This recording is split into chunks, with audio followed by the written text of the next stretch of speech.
Hello friends, this is Payal here. Welcome to my YouTube channel. आज हम पढ़ेंगे TDS के बारे में। तो देखते हैं कि टीडीएस के बारे में क्या क्या इन्फॉर्मेशन दी गई है। तो पहले टीडीएस क्या है बेसिकली। तो टीडीएस आपका कुछ नहीं बट इनकम टैक्स का पोर्शन ही है जो तब डिडक्ट होता है जब आपको कोई पेमेंट मिलने वाली होती है।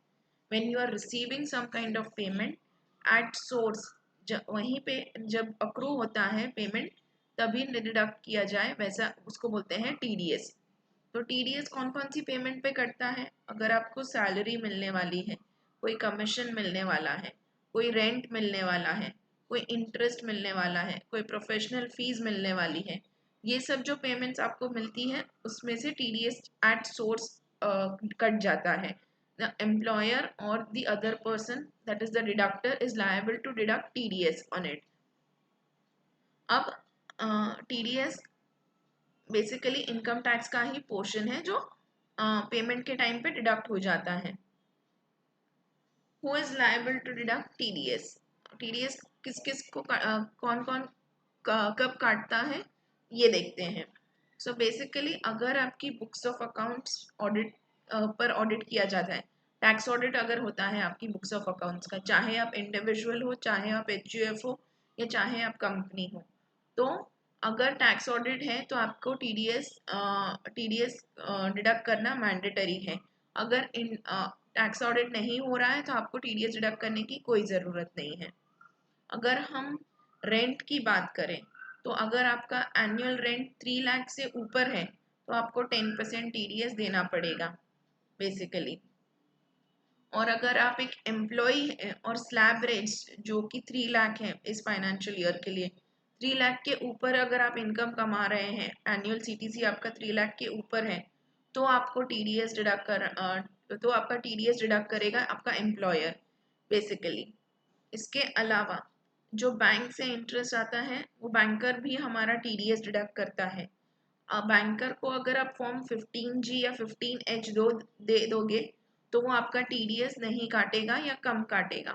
तो आपको ये भी ध्यान में रखना है कि आप अपने बैंकर को फॉर्म 15G या 15H दे दीजिए ताकि आपका टीडीएस ना डिडक्ट करे। अब बात करते हैं कौन कौन सी पेमेंट्स है जिसके ऊपर टीडीएस डिडक्ट होता है। तो सैलरी पे टीडीएस डिडक्ट होता है। Any amount from insurance commission, insurance company, LIC या बाकी सारी इंश्योरेंस कंपनीज पे जो मेच्योरिटी या पे हमें अमाउंट मिलता है उसमें से टीडीएस डिडक्ट होता है। फिर आपका बैंक इंटरेस्ट, बैंकर भी आपका टीडीएस काटता है। Any payment received for rental income, any brokerage commission, उसके ऊपर टीडीएस डिडक्ट होता है। फिर किसी तरह की कमीशन आपको मिल रही है, any type of commission you are receiving it, whether it is insurance commission या फिर commission received in the normal trade parlance, तो आपका टीडीएस कटता है। कॉन्ट्रैक्टर से पेमेंट मिलती है उसमें से भी आपका टीडीएस कटता है। Insurance commission, interest on securities आपका, उसके ऊपर भी टीडीएस कटता है। Any remuneration to the director, मतलब डायरेक्टर को अगर सैलरी ड्रॉ कर रहे हैं तो उसका भी टीडीएस कटेगा। और अगर लॉटरी, क्रॉसवर्ड पजल, ऐसी गेम्स वगैरह आप बेटिंग वगैरह करते हैं तो उसमें 30% टीडीएस डिडक्ट होता है। ये तो था कौन कौन सी पेमेंट्स पे टीडीएस डिडक्ट होता है। अब देखते हैं कि टीडीएस के रिटर्न फाइलिंग डेट्स क्या है। तो जब आप अप्रैल टू जून Q1 इसका टीडीएस रिटर्न फाइल करना होता है, हमें 31 जुलाई लास्ट डेट है, उससे पहले पहले हमें टीडीएस रिटर्न फाइल कर देना है। वही अगर हम जुलाई टू सितंबर यानी Q2 की बात करें तो 31 अक्टूबर तक आपको टीडीएस रिटर्न भर देना है। अक्टूबर टू दिसंबर यानी थर्ड क्वार्टर की बात करें तो आपका 31 जैन तक आपको टीडीएस रिटर्न फाइल कर देना है। वही अगर जैन टू मार्च यानी Q4 की बात करें तो 31 मई तक आपको अपना टीडीएस रिटर्न फाइल कर देना है। ये थी टीडीएस की ड्यू डेट्स।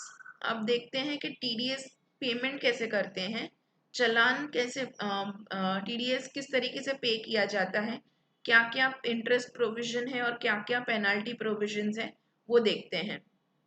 तो TDS आपका 281 फॉर्म नंबर 281 उसके थ्रू आप टैक्स पेमेंट कर सकते हैं गवर्नमेंट को।